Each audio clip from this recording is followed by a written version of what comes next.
ચાલો હવે જોઈએ સ્વાધ્યાય 2.8. કોઈ એક દડાને 90 મીટરની ઊંચાઈ પરથી ફર્શ પર પડતો મૂકવામાં આવે છે. ફર્શ સાથેના પ્રત્યેક સંઘાત દરમિયાન દડો તેની મૂળ ઝડપના 10મા ભાગ જેટલી ઝડપ ગુમાવે છે. દડાને આ ગતિ માટે t બરાબર 0 થી t બરાબર 12 સેકન્ડ માટે ઝડપ સમયનો આલેખ દોરો. હવે જુઓ કે 90 મીટરની ઊંચાઈએથી આપણે એને પડતો મૂકીએ છીએ એટલે પ્રારંભિક ઝડપ 0 h 90 મીટર પ્રત્યેક અથડામણમાં ગુમાવેલી ઝડપ. તો અહીંયા આપણને કહ્યું છે કે મૂળ ઝડપના 10મા ભાગ જેટલી ઝડપ ગુમાવે છે. તો 1 ગુણ્યા જમીન પર અથડાતી વખતે પ્રાપ્ત કરેલી ઝડપ. હવે દડો જમીન પર અથડાય ત્યારે ધારો કે તેનો વેગ v1 હોય. આ પહેલી વખતની આપણે વાત કરીએ, જેવો છોડ્યો પછી જમીન પર અથડાય એ વખતે વેગ v1 છે. તો v1 square minus v0 square બરાબર 2gh સૂત્ર વાપરીએ. પ્રારંભિક વેગ 0, v1 સ્ક્વેર 2g 9.8 અને h 90. તો આપણે અહીંયા v1 ની ગણતરી કરીશું તો v1 આપણને મળશે 42 મીટર પર સેકન્ડ. હવે એને જમીન પર પહોંચતા લાગતો સમય આપણે ગણીએ, કારણ કે આપણે 12 સેકન્ડ સુધી આ બધી પ્રક્રિયાઓ સમજવાની છે. તો d બરાબર v0t વત્તા હાફ gt સ્ક્વેર પરથી આપણે h બરાબર half g t1 square, t1 ને સૂત્રનો કરતા બનાવીએ, √2h/g કિંમતો મૂકી અને સમય ગણીએ તો સમય થયો 4.28 સેકન્ડ. એટલે આપણે દડાને 90 મીટરેથી છૂટો મૂકી દીધો.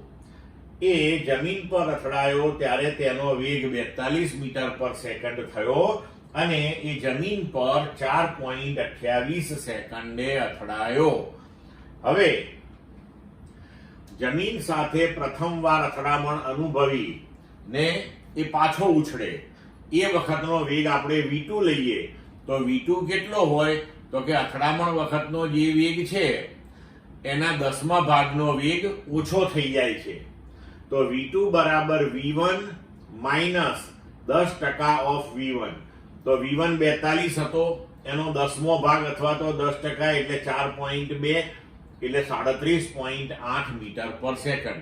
એટલે હવે દડો જમીન પરથી 37.8 મીટર પર સેકન્ડની ઝડપથી પાછો ઉપર જશે. હવે પ્રથમ અથડામણ અનુભવીને પાછો ફરતો દડો જે છે એ ધારો કે h1 જેટલી ઊંચાઈ પ્રાપ્ત કરે છે. તો h1 બરાબર v2 સ્ક્વેર બાય 2g. તો કિંમતો મૂકી દઈએ આપણે તો 72.9 મીટર ઊંચો જશે. હવે 72.9 મીટરથી પાછો નીચે પડશે. તો હવે દડો ફરી પાછો જમીન પર અથડાય ત્યારે તેનો વેગ v3 હોય, એનું સ્થાનાંતર થવાનું 0 જમીન પર અથડાશે એટલે.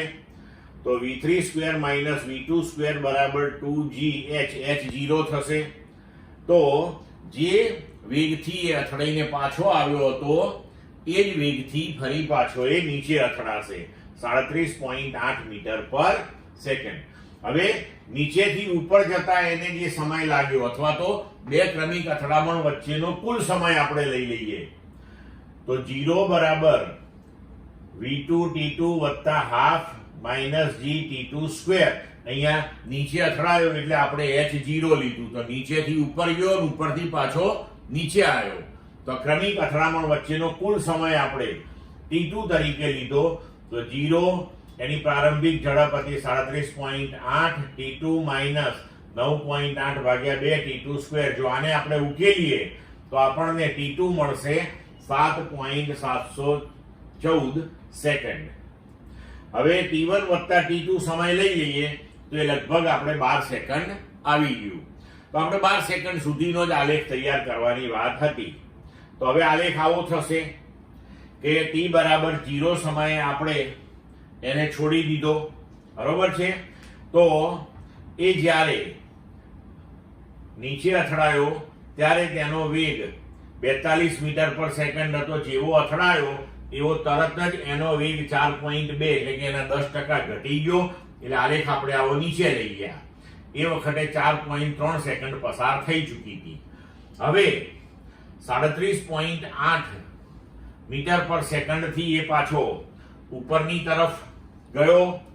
હવે જેમ જેમ ઉપર જતો ગયો, બરોબર છે, એમ એનો વેગ ઘટતો ગયો અને 8.2 સેકન્ડે એનો વેગ શૂન્ય થઈ ગયો. મહત્તમ ઊંચાઈએ પહોંચી ગયો 72.90. ત્યારબાદ ફરી પાછો નીચે પડ્યો.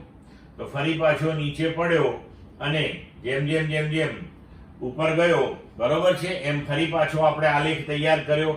તો આ એની અપવર્ડ મોશન શૂન્ય થઈ ગયો. હવે પાછી ડાઉનવર્ડ મોશન, બરોબર છે. તો ફરી પાછો 37.8 મીટર પર સેકન્ડનો વેગ થશે એટલે પાછો નીચે અથડાશે. પણ એ વખતે લગભગ 12 સેકન્ડ પતી ગઈ. એટલે આપણે હવે આલેખ અહીં સુધીનો જ દોરવાનો.